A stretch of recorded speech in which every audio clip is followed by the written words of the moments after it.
Samsung po itong ating gagawin. Dito, ayan, testing na natin ang unit. Mapapansin nyo dyan mga boss, wala po tayong picture dyan, no? Blank screen po tayo, blank screen. Yan, backlight lang po ang ating nakikita sa, yan, sa video natin na yan. Dito po mga boss, isi-share ko sa inyo. Tapusin nyo lang ang video mula umpisa hanggang dulo. Ito, makukuha nyo kung paano gawin ng ganitong mga issue ng TV. Okay, ito po ay yan, smart TV na po itong ating unit na to. Okay, dito buksan muna natin ng TV. So yun, dito nabuksan na. Okay. Yan, dito mga boss, i-voltage check natin yung T-con niyan, yung T-con board. Titingnan po natin kung kumpleto ang kanyang supply, ano. Mahalaga pong ma-voltage check natin para malaman natin kung bakit siya blank screen, blank, na wala siyang display. Yan, dito testing po tayo, voltage check po tayo sa mga test point niya. Mahalaga pong malaman natin kung may missing supply ba kaya wala siyang display. So yun. Yan, saksak na natin ang unit para ma-voltage check na po. Samsung Smart TV po itong ginagawa natin. Ito po, Samsung Smart TV.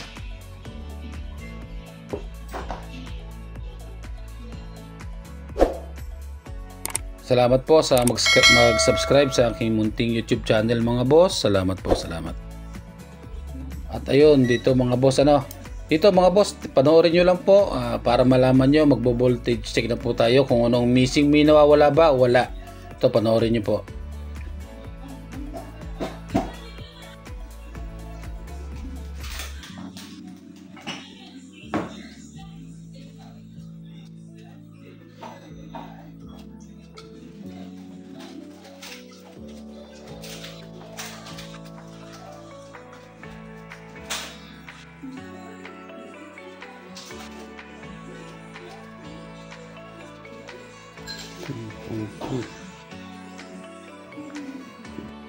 So yun mga boss, kumpleto po ang ating supply dyan. Ayan, magkantaka tayo, kumpleto ang supply, bakit wala siyang display.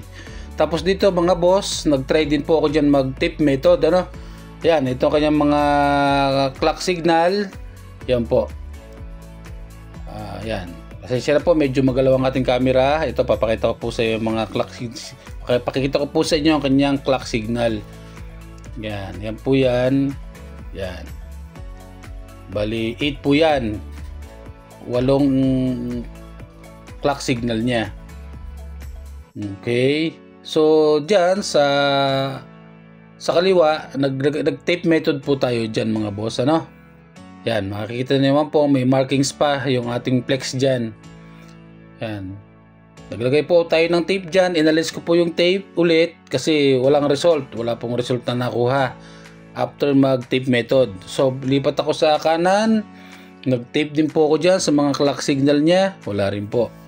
Wala rin pong resulta. Blank screen pa din. Wala pa rin pong display,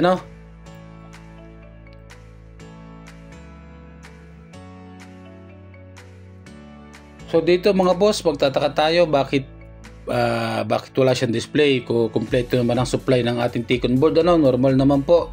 Ito mga boss, ang display niya kapag nakaka-connect ang ating left and right flex. Yun, po, makikita nyo mga boss, may bar line siya sa bandang gitna. Yun, po, yan, mapapansin nyo yan, meron siyang bar lines. Bali, blank screen siya na may konting bar lines. Yan, sa bandang taas niya. Yun po ang kanyang issue ng kanyang screen. Uulitin ko po kung meron kayong ganitong issue mga boss. Ito, sundan nyo. At sana makatulong tong aking mai-share na simpleng video, pero makakatulong po sa inyo. O yan. Dito mga boss, itong ang trick na gagawin natin para sa Ticon board para mag-display siya. Sundan nyo lang po yung nasa, ayan, inalagay kong picture dyan, sundan nyo lang po yan. Kung paano i-jumper. Yan po. May guide po ako dyan, sundan nyo lang po yung guide na yan. Para i-jumper nyo yung papuntang IC sa test point. Sa, yun. Okay? Ingat lang po kayo sa tatap sa IC kasi maliliit lang po yung pins niyan. Ingatan nyo lang po yan. Gamit po kayong ng magnifying glass para makita nyo po pag nahinang nyo. Iwasan nyo pong mag-shorted, magdikit sa IC, okay? Iwasan nyo po.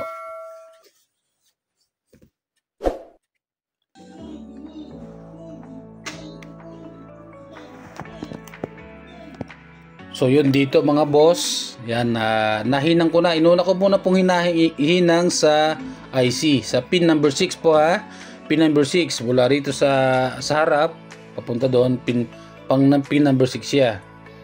Okay, so tapos dito, hinang na tayo sa STI niya, STI test point.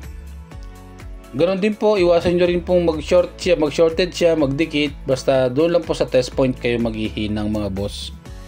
Ingatan nyo po na huwag magdikit. Magkaka-error po ang ating screen at ang ating Ticon board. Okay.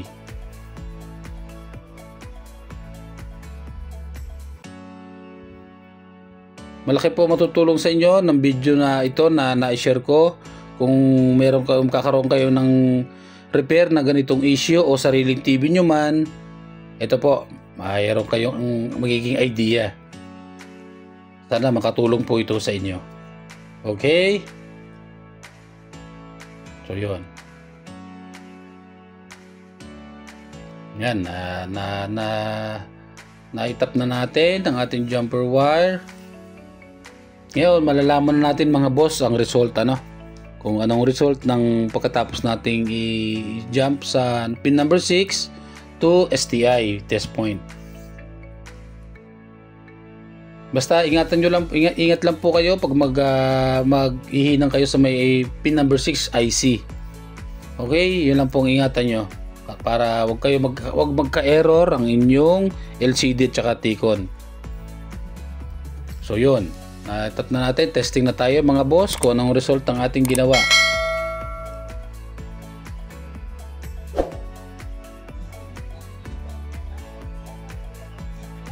At ayun mga boss, may display na po tayo dito, Yun, at ayun, nagawa na natin ng screen. So yun po ang solusyon doon pagka meron kayong blank screen tapos sa taas may bar line, yan po ang gagawin ninyo. Ito po ay maganda na ang ating screen, may display na po. At pagpa-final testing tayo dyan mga boss, kung talagang okay na siya, kung wala siyang guhit, walang dark spot. Okay, so ito final testing tayo mga boss. Sana po nakatulong itong aking simpleng video sa inyo mga boss, at sana magamit nyo po itong video na to. So yun, nasaksak na natin. At dito makikita natin ang display. Kung buo ang screen at walang guhit, walang dark spot, at walang flicker. So yun mga boss, okay po yung ating screen, maganda, walang flicker, walang dark spot, walang double image po tayo dito, Yun. Salamat po mga boss, at nakarating kayo sa hanggang video na ito. Salamat po. Maraming salamat po mga boss.